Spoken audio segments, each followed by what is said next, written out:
थक कर ना बैठ ए मंजिल के मुसाफिर, थक कर ना बैठ ए मंजिल के मुसाफिर, मंजिल भी मिलेगा और मिलने का मज़ा भी आएगा। जब आँखों में अरमान लिया मंजिल को अपना मान लिया, जब आँखों में अरमान लिया मंजिल को अपना मान लिया, मुश्किल क्या आसान क्या जब ठान लिया तो ठान लिया। नमस्कार सभी साथियों को, जय हिंद, गुड मॉर्निंग, राम राम, जय श्री कृष्ण, राधे राधे, जय महाकाल। दोस्तों हम बात करेंगे आज करंट अफेयर क्लास की। तो बहुत ही ज़्यादा मोस्ट इंपॉर्टेंट होने वाले करंट अफेयर क्लास, पिछले क्लास की तुलना में हम बात करते हैं। आज की बात करें तो संडे स्पेशल की हम बात करें तो बहुत ही ज़्यादा ज़बरदस्त रिवीजन के साथ जो है वो सारे क्वेश्चंस उठाए गए हैं जो है आप भूल चुके हैं, वो एग्ज़ाम में आने की प्रबल संभावना है। वो सारे क्वेश्चंस हमने आज लाने का प्रयास किए हैं ताकि आपको भूलने ना दें। वो क्वेश्चंस का रिवीजन करेंगे और साथ ही साथ स्टैटिक जीके जो एग्ज़ाम के पॉइंट ऑफ व्यू से काफ़ी महत्वपूर्ण हो सकते हैं, उन सारे क्वेश्चनों को हम आज रिवीजन करेंगे। ज़रूर देखें पूरा वीडियो और बात करते हैं। वीडियो पसंद है ज़्यादा से ज़्यादा दोस्तों के साथ शेयर करें, लाइक करें, चैनल को सब्सक्राइब जरूर करें। अब बात करते हैं दोस्तों आज की क्लास की। तो बात करते हैं उससे पहले हम आज की मोटिवेशन लाइन की बात करेंगे। तो अगर आप उस इंसान की तलाश कर रहे हैं, अगर आप उस इंसान की तलाश कर रहे हैं जो आपकी ज़िंदगी बदलेगा, तो आप आईने में देखिए, क्योंकि आपके अलावा इस दुनिया का कोई भी इंसान आपकी ज़िंदगी नहीं बदल सकता है। बिल्कुल सही है। आप अगर सोचते हैं कि किसी दूसरे के भरोसे हमारी ज़िंदगी बदल जाएगी, ऐसा कुछ नहीं होने वाला है। जब तक आप अपने हाथ पैर नहीं चलाओगे तो ये धरती पर जो है आप आगे नहीं बढ़ सकते। तो चलिए हम बात करते हैं आज की मोटिवेशन लाइन। सबसे प्यारा मोटिवेशन लाइन की हम बात करते हैं माँ की।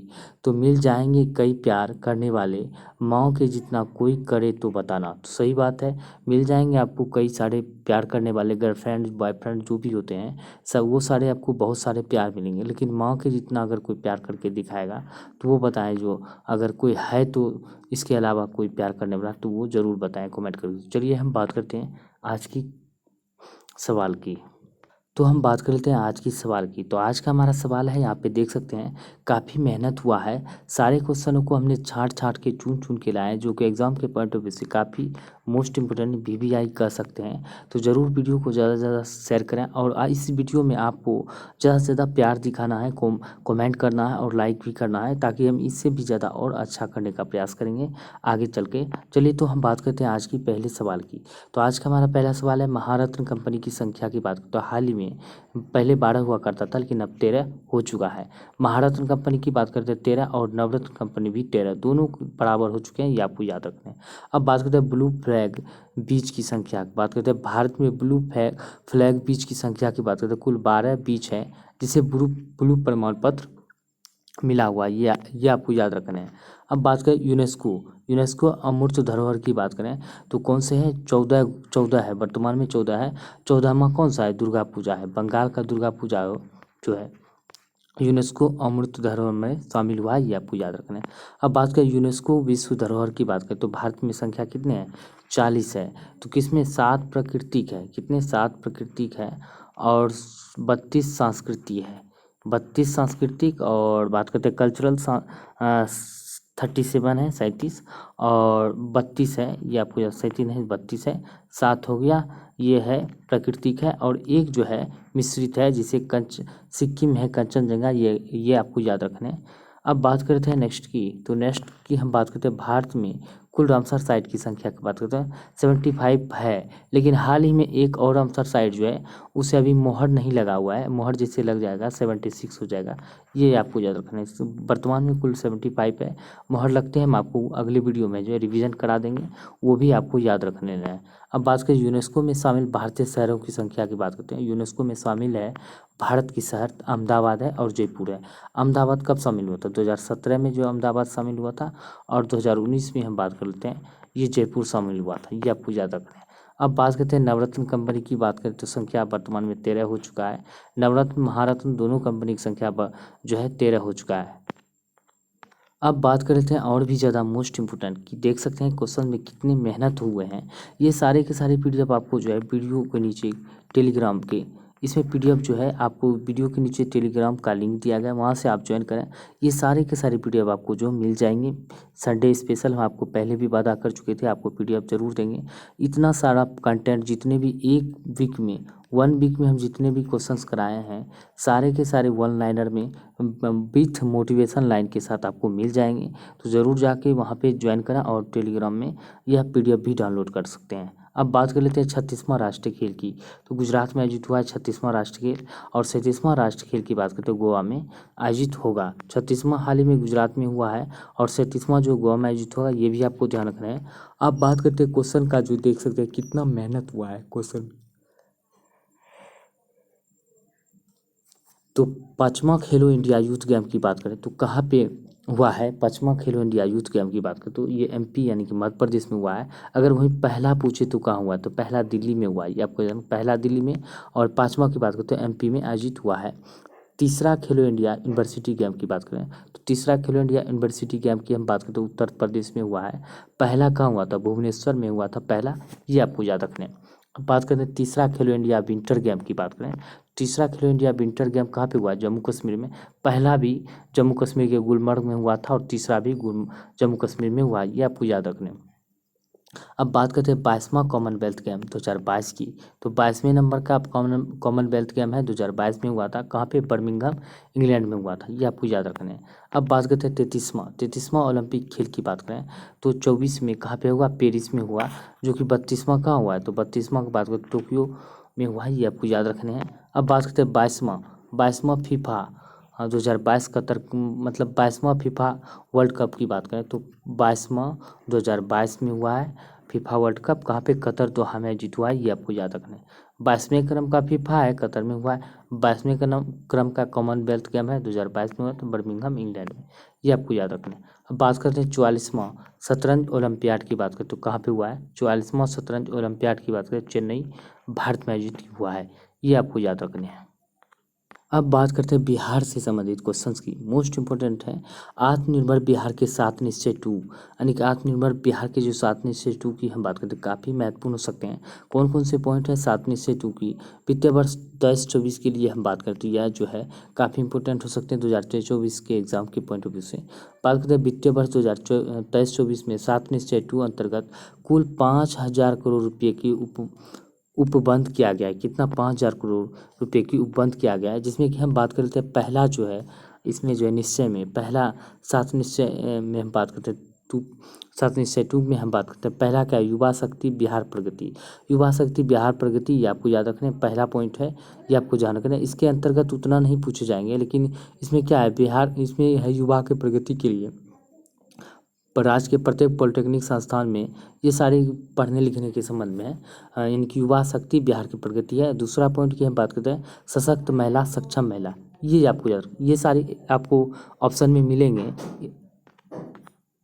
तो ये सारे पॉइंट आपको याद रखने हैं, क्योंकि आपको ऑप्शन में दिया हुआ रहेगा, यही सारा पॉइंट दिया हुआ रहेगा, और पूछ लेगा इनमें से कौन सा नहीं है या इनमें से कौन सा है, ये से आपको पूछ सकते हैं। सशक्त महिला सक्षम महिला, ये याद रखना है दूसरा पॉइंट। तीसरा है हर खेत तक सिंचाई पानी पहुँचाना, यानी कि हर खेत तक सिंचाई का पानी पहुँचाना। और चौथा की हम बात करते हो क्या है? तो चौथा की बात करें स्वच्छ गाँव समृद्ध गाँव है, ये याद रखने हैं। अब 5वां पॉइंट की हम बात करें तो क्या है? तो इसमें स्वच्छ शहर विकसित शहर। छठा की बात करें तो सुलभ संपर्कता की बात करें, और 7वां पॉइंट की हम बात करते हैं सबके लिए अतिरिक्त स्वास्थ्य सुविधा उपलब्ध, यानी कि सबके लिए अतिरिक्त स्वास्थ्य सुविधा, ये आपको याद रखना है। इसमें है कि बेहतर पशु स्वास्थ्य प्रबंधन, गांव-गांव तक लोगों की स्वास्थ्य सुविधा बेहतर बनाना, बाल हृदय योजना, स्वास्थ्य संस्थान, यानी कि स्वास्थ्य से संबंधित जितने भी कार्यक्रम है, क्रियाकलाप है, सारे को ध्यान में रखते हुए करना। तो चलिए हम बात करते हैं, ये सारे के सारे 7 निश्चय आपको याद रखने हैं। इसमें से आपको कोई ऑप्शन में पूछ देगा इनमें से कौन सा नहीं है, तो मेन पॉइंट आपको याद रखना है युवा शक्ति बिहार प्रगति, सशक्त महिला सक्षम महिला, हर खेत तक सिंचाई पानी। अब बात करते हैं स्वच्छ गाँव समृद्ध गाँव।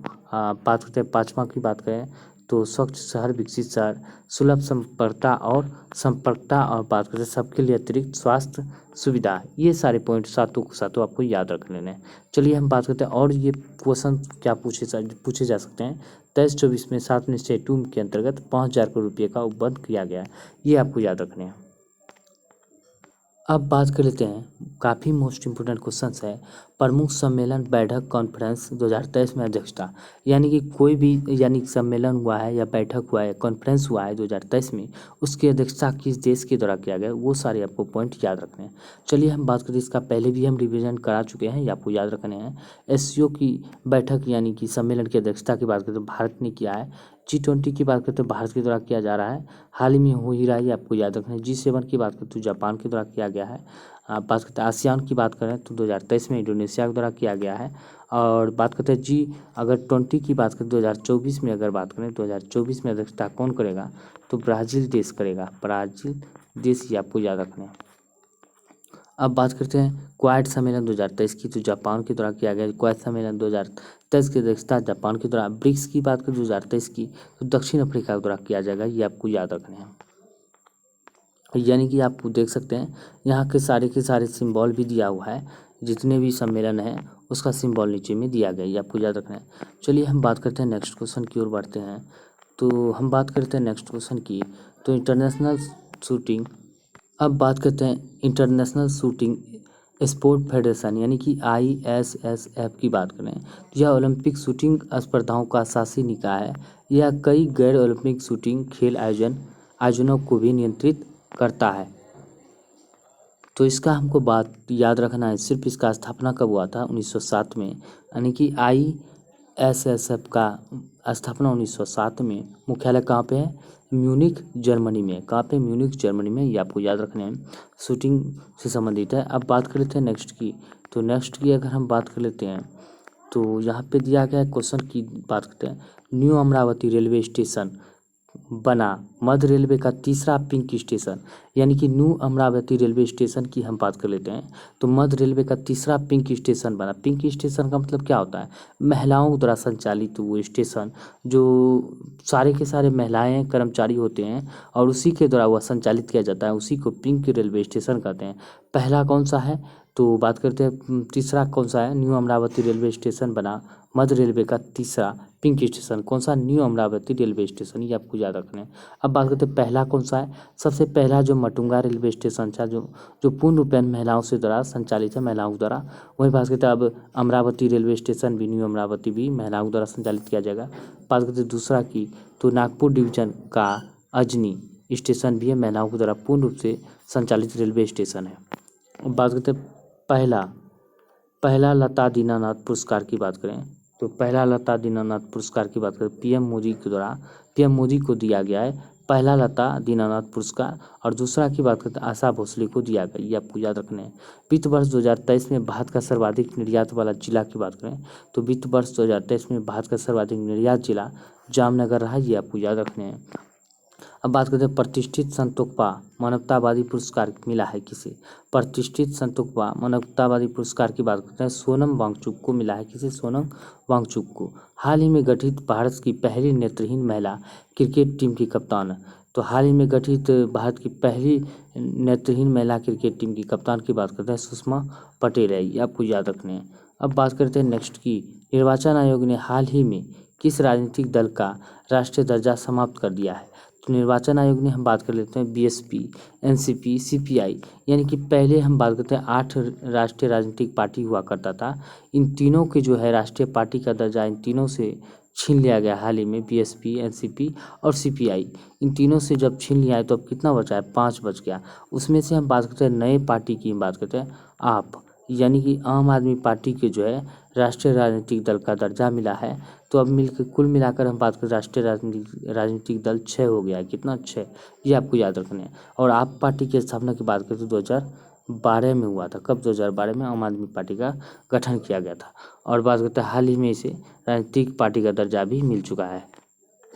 अब बात करते हैं स्टैटिक जीके पर्सन की बात करते हैं, एग्जाम में छपने वाले क्वेश्चन की बात करें, प्रमुख अंतर्राष्ट्रीय संगठन की बात करें, यहाँ से आपको एक क्वेश्चन जरूर एग्जाम में देखने को मिल सकते हैं, कोई ना कोई संगठन आज जरूर पूछे जाते हैं एग्जाम में। तो चलिए हम बात करते हैं अंतर्राष्ट्रीय सौर गठबंधन, यानी कि ISA जिसे फुल शॉर्ट में कहते हैं, तो उसका जो है मुख्यालय कहाँ पे है? गुरुग्राम हरियाणा में। एकमात्र अंतर्राष्ट्रीय संगठन का मुख्यालय गुरुग्राम हरियाणा में है, जो कि पेरिस के यानी कि फ्रांस की मदद से स्थापना किया गया, ये आपको याद रखना है। शंघाई सहयोग संगठन यानी कि एससीओ का मुख्यालय बीजिंग चीन में है, ये आपको याद रखने हैं। बिम्स्टेक की बात करें तो इसका मुख्यालय ढाका में है, बांग्लादेश के ढाका में। विश्व व्यापार संगठन की बात करते हैं यानी कि WTO की, तो इसका मुख्यालय कहाँ? जेनेवा में है। दक्षिण एशियाई क्षेत्रीय सहयोग संगठन यानी कि सार्क की बात करें तो दक्षिण एशियाई क्षेत्रीय सहयोग संगठन सार्क की मुख्यालय की बात करें तो काठमांडू नेपाल में है। दक्षिण पूर्वी एशियाई देशों का संघ यानी कि आसियान की बात करें तो दक्षिण पूर्व एशियाई देशों का संघ की बात करते हैं, मुख्यालय जकार्ता इंडोनेशिया में। हाल ही में 11वां देश जो आसियान का 11वां देश बना है ईस्ट तिमोर। कौन सा? ईस्ट तिमोर जो है कौन बना है? 11वां मेंबर देश बना है किसका? आसियान का। बात करते हैं ADB विकास बैंक का मुख्यालय की बात करें फिलीपींस मनीला में है। और फिलीपींस में हम बात करते हैं अंतर्राष्ट्रीय चावल संस्थान स्थित है कहाँ पे? फिलीपींस मनीला में। भारत का पूछे तो कटक में राष्ट्रीय चावल शोध संस्थान की बात करें तो कटक उड़ीसा में स्थित है। अब बात करते हैं संयुक्त राष्ट्र विकास कार्यक्रम यानी कि UNDP की बात करते हैं, मुख्यालय कहाँ पे? न्यूयॉर्क में है UNDP का मुख्यालय। यूरोपियन यूनियन यानी कि EU की बात करें तो ब्रुसेल्स बेल्जियम में इसका मुख्यालय है। नाटो की अगर हम बात करते हैं इसका मुख्यालय ब्रुसेल्स बेल्जियम में। नाटो और यूरोपियन यूनियन दोनों का है। सारे के सारे संगठन का सिंबल भी यहाँ पे दिया गया है, देख सकते हैं। ADB, संयुक्त राष्ट्र, EU और नाटो, सारे के सारे संगठन का सिंबल भी नीचे में दिया गया है। तो चलिए हम बात करते हैं नेक्स्ट की। अब बात कर लेते हैं हाल ही में किस भारतीय उत्पाद को यूरोपीय भौगोलिक संकेतक मिला है? तो किसे मिला है? कांगड़ा चाय को हाल ही में यूरोपीय भौगोलिक संकेतक मिला है। अगर बात करते हैं GI टैग की, अगर हम बात करते हैं GI टैग की शुरुआत की बात तो 1999 अधिनियम के तहत हुआ था। पहली बार GI टैग की बात करते हैं चाय को दार्जिलिंग की चाय को मिला था 2003-4 में मिला था, ये आपको याद रखना है। और GI टैग की बात करते हैं 10 वर्ष के लिए दिया जाता है, जो प्रकृति की यानी पर्यावरण के अनुकूल हो उसी उत्पाद को जो है GI टैग मिला प्रदान किया जाता है। अब बात करते हैं न्यू इंडिया लिटरेसी प्रोग्राम को किस अवधि के लिए प्रारंभ किया? न्यू इंडिया लिटरेसी प्रोग्राम को किस अवधि के लिए प्रारंभ किया? 2022 से 27 तक के लिए प्रारंभ किया है, ये आपको याद रखनी है। अब बात करते हैं भारत की आन बान शान यानी कि सबसे वर्ल्ड लार्जेस्ट स्टेचू की बात करें तो विश्व का सबसे बड़ा स्टेचू की बात करें तो भारत की आन बान शान सरदार वल्लभ भाई पटेल की बात करें तो इसकी हम बात करें स्टेचू की तो स्टेचू ऑफ इक्वलिटी कहाँ पे स्थित है? हैदराबाद तेलंगाना में स्थित है। Statue of equality Hyderabad Telangana में स्थित है, जो कि संत श्री रामानुजाचार्य की प्रतिमा है, ये आपको याद रखना है। स्टेचू ऑफ नॉलेज की बात करें तो कहाँ पे स्थित है? महाराष्ट्र के लातूर में स्थापित किया गया है, जो कि डॉक्टर भीमराव अम्बेडकर की प्रतिमा है। कौन सी? भीमराव अम्बेडकर की प्रतिमा है, ये आपको याद रखना है। स्टेचू ऑफ प्रोस्पेरिटी की बात करते हैं स्टेचू ऑफ प्रोस्पेरिटी की बात करें तो बेंगलुरु कर्नाटक में स्थित है। श्रीनाथ प्रभु केम्पेगौड़ा की प्रतिमा, किसकी? श्रीनाथ प्रभु केम्पेगौड़ा की प्रतिमा है, ये आपको याद रखना है। अब बात करते हैं स्टेचू ऑफ पीस की तो स्टेचू ऑफ पीस की बात करें तो राजस्थान के पाली जिले में स्थित जैन आचार्य विजय वल्लभ सूरीश्वर जी महाराज की मूर्ति है। किसका? विजय वल्लभ सूरीश्वर महाराज जी की मूर्ति है स्टेचू ऑफ पीस, ये आपको याद रखना है। स्टेचू ऑफ पीस की बात करें तो ये एक राजस्थान के पाली जिले में स्थित है। जैन आचार्य वल्लभ सूरीश्वर जी की महाराज की मूर्ति है। वही बात करते हैं स्टेचू ऑफ पीस की बात करते हैं एक है श्री रामानुजाचार्य की स्टेचू ऑफ पीस है, जो कि जम्मू कश्मीर के श्रीनगर में स्थित है, ये आपको याद रखना है। स्टेचू ऑफ बिलीफ की बात करते हैं विश्वास स्वरूपम राजस्थान के नाथद्वारा शहर में स्थित भगवान शिव की प्रतिमा कहाँ पे? स्टेचू ऑफ बिलीफ की बात करें तो विश्वास स्वरूपम जिसे कहा जाता है, तो राजस्थान के नाथद्वारा शहरों में स्थित भगवान शिव की प्रतिमा है। बात करते हैं स्टेचू ऑफ यूनिटी की बात करें तो गुजरात के केवड़िया में नर्मदा नदी के तट पर स्थित 182 मीटर की ऊंची सरदार वल्लभ भाई पटेल की प्रतिमा है, जो कि विश्व की सबसे बड़ी प्रतिमा सरदार वल्लभ भाई पटेल की प्रतिमा है। तो यहाँ पे देख सकते हैं कि सारे के सारे स्टेचू दिया गया है, जो एग्जाम के पॉइंट ऑफ व्यू से काफ़ी महत्वपूर्ण है। यहाँ से आपको एक नया क्वेश्चन अगर स्टेचू से पूछे तो यहाँ से एक नया क्वेश्चन छपने की प्रबल संभावना है, ये आपको याद रखने हैं। तो चलिए हम बात करते हैं अब नेक्स्ट क्वेश्चन की ओर बढ़ते हैं। तो बात करते हैं हाल ही में दुबई में आयोजित भारत की पहली महिला कबड्डी लीग की चैंपियन टीम कौन है? तो हाल ही में दुबई में आयोजित भारत की पहली महिला कबड्डी लीग की चैंपियन टीम कौन बनी है? तो कौन सी है? तो बात करें उमा कोलकाता है। कौन सा? उमा कोलकाता है, ये आपको याद रखना है। अब बात कर लेते हैं, बुरे दिन का भी एक दिन बुरा वक्त आता है, सब्र करना सीखो। बुरे दिन का भी एक दिन बुरा वक्त आता है, लेकिन सब्र करना सीखो, जरूर मिलेंगे। समय से पहले और किस्मत से ज़्यादा किसी को कुछ मिलने वाला नहीं है, ये आपको याद रखना है। तो चलिए हम बात करते हैं आज विश्व हाथी दिवस की। हम बात करें तो विश्व हाथी दिवस की बात करते हैं, कब मनाया जाता है? 12 अगस्त को मनाया जाता है। और अंतर्राष्ट्रीय युवा दिवस की बात करते हैं, ये भी 12 अगस्त को ही मनाया जाता है। बात करते हैं इसकी शुरुआत जो है पहली बार 2012 में हुआ था, और हाथियों को खतरा से बचाने के लिए, इसके प्रति जागरूक करने के लिए, इसके प्रजनन में विकास के लिए यह जो है दिवस शुरू किया गया, ये आपको याद रखना है। बस इतना ही है। अब बात करते हैं नेक्स्ट की, बात करते हैं अंतर्राष्ट्रीय युवा दिवस। तो अंतर्राष्ट्रीय युवा दिवस की बात करते हैं कब? 12 अगस्त को। और 12 अगस्त को ही अंतर्राष्ट्रीय हाथी दिवस भी मनाया जाता है। और राष्ट्रीय युवा दिवस की अगर हम बात करें तो कब मनाया जाता है? 12 जनवरी को राष्ट्रीय युवा दिवस स्वामी विवेकानंद की जन्म दिवस के शुभ अवसर पर मनाया जाता है। बात करते हैं अंतर्राष्ट्रीय युवा दिवस की शुरुआत 2000 ईस्वी से किया गया है, ये आपको याद रखने हैं, अंतर्राष्ट्रीय युवा दिवस। अब बात करते हैं युवा मामले और खेल मंत्रालय अनुराग सिंह ठाकुर है भारत सरकार के। राष्ट्रीय युवा दिवस 12 जनवरी को मनाई जाती है। आपको युवा मामले और खेल मंत्री अनुराग सिंह ठाकुर है, ये भी आपको याद रखने, काफ़ी महत्वपूर्ण हो सकते हैं एग्जाम के पॉइंट ऑफ व्यू से। अब बात कर लेते हैं आज की विक्रम साराभाई की। विक्रम साराभाई की अगर हम बात कर लेते हैं तो इसका हम बात करते हैं जन्म कब हुआ था? 12 अगस्त 1919 में। इसका भी संयोग से जन्म 12 अगस्त को ही हुआ है, ये आपको याद रखना। अहमदाबाद में हुआ था। निधन 30 दिसंबर 1931 को हुआ था, ये आपको याद रखने हैं। अब बात करें भारतीय अंतरिक्ष कार्यक्रम के जनक के रूप में जाना जाता है किसे? विक्रम साराभाई को। और उनके प्रयासों की वजह से इसरो की स्थापना हो सकी। इन्हीं के प्रयास की वजह से इसरो का स्थापना हुआ है। इन्हें 76वें वैज्ञानिक शोध पत्र लिखे हैं, 76 वैज्ञानिक शोध पत्र लिखे हैं इन्होंने, और 40 संस्थान खोले। विक्रम साराभाई इसरो के पहले अध्यक्ष थे। विक्रम साराभाई कौन है? इसरो के पहले अध्यक्ष है, ये भी आपको देखना। वर्तमान में एस सोमनाथ जो है इसरो के अध्यक्ष है, ये आपको याद रखना है। अब बात करते हैं पदभार की। तो पदभार इन्होंने कौन कौन सा ग्रहण किया है? तो यहाँ पे देख सकते हैं भौतिक विज्ञान अनुभाग, भारतीय विज्ञान, ये सारे पदभार यहाँ पे दिया गया है। मेन पॉइंट होता है इसको पद्म यानी कि शांति स्वरूप भटनागर 1962 में, ये सारे पुरस्कार मिला हुआ है। अब बात करते हैं, ये तो नहीं पूछे जाएंगे, लेकिन यहाँ पे पूछे जाएंगे इसरो की स्थापना कब हुआ था। इसरो की स्थापना की बात करें तो ये 15 अगस्त 1969 में, मुख्यालय बेंगलुरु कर्नाटक में। वर्तमान में अध्यक्ष एस सोमनाथ हैं। VSSC विक्रम साराभाई अंतरिक्ष केंद्र तिरुवनंतपुरम में है। और सतीश धवन अंतरिक्ष केंद्र की बात करें श्रीहरिकोटा में स्थित है, ये आपको याद रखना है। अब बात करते हैं विक्रम साराभाई ने 1966 में परमाणु ऊर्जा के अध्यक्ष पद को भी संभाला है। 1966 के परमाणु ऊर्जा अध्यक्ष को संभाला है। और देश के प्रथम रॉकेट प्रमोचन स्टेशन थुम्बा, तो भूमध्य रेखीय रॉकेट प्रमोचन स्टेशन की स्थापना की चयन किया है, इसी ने चयन किया था, ये भी आपको देखना। 1947 नवंबर में अहमदाबाद में भौतिक अनुसंधान प्रयोगशाला की भी स्थापना 1947 में विक्रम साराभाई के द्वारा किया गया था। तो दोस्तों हम बात करते हैं आज के सवाल की। तो आज का हमारा सवाल है, लाल किले पर पहली बार कब फहराया गया था तिरंगा? तो लाल किले पर हम बात करते हैं पहली बार कब फहराया गया था तिरंगा, ये इसका जवाब आपको कमेंट करके बताने हैं। क्या इसका सही आंसर होने वाला है? तो आपके सही आंसर का हमें इंतजार रहेगा।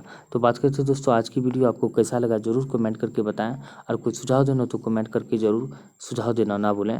तो हम बात करते हैं, वीडियो को अगर पसंद आए तो ज़्यादा दोस्तों के साथ शेयर करें, लाइक करें, चैनल को सब्सक्राइब जरूर करें। मिलते हैं अगले वीडियो में, तब तक के लिए जय हिंद, जय भारत।